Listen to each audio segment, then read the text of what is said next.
कभी आपने सोचा है कि जो सरकार आती है 2014 में, उसकी बात छोड़ दें अगर, तो पूरा का पूरा जो राष्ट्रीय स्वयंसेवक संघ और विश्व हिंदू परिषद और हिंदू महासभा यानी कि दक्षिणपंथी जो पूरा का पूरा एक एटमॉस्फेयर है, उसमें सबसे ज्यादा नफरत पंडित नेहरू से क्यों की जाती है? कोई तो वजह होगी। सरदार पटेल को अपना हीरो बना लिया जाता है। कई बार तो मुझे ऐसा लगता है कि इतिहास पलट के देखा जाए, सरदार पटेल कांग्रेस में थे कि राष्ट्रीय स्वयंसेवक संघ में थे। कई बार ऐसा आश्चर्य होता है, कोई नया व्यक्ति हो तो उसको यह लग सकता है कि सुभाष चंद्र बोस और सरदार पटेल ये दोनों लोग कांग्रेस छोड़कर राष्ट्रीय स्वयंसेवक संघ में शामिल हो गए थे। तो सुभाष बाबू में कुछ ऐसा मिल जाता है जिसको आरएसएस सेलिब्रेट कर पाता है, पटेल साहब में कुछ ऐसा मिल जाता है जिसको आरएसएस सेलिब्रेट कर पाता है, यहां तक कि महात्मा गांधी में भी कई बार कुछ ऐसा मिल जाता है जिसको वो सेलिब्रेट कर लेता है। अभी की तो नहीं, लेकिन अगर 30 साल पुरानी संघ के लोगों की किताबें देखें तो उसमें गांधी के लिए कई बार सम्माननीय शब्द मिल जाते हैं। 2-4 लाइन गांधी के लिए सम्मान का मिल जाता है और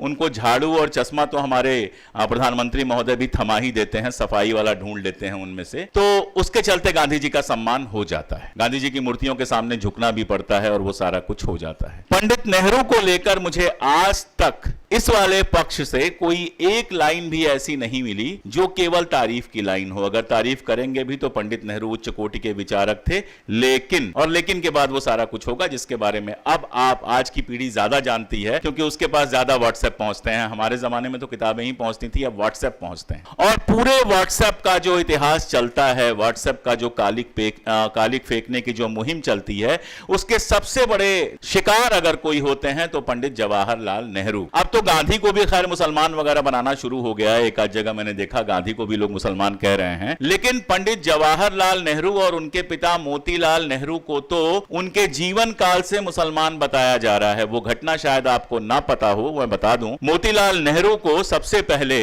जिसने मुस्लिम जैसा कहा था उसका नाम था महामना पंडित मदन मोहन मालवीय।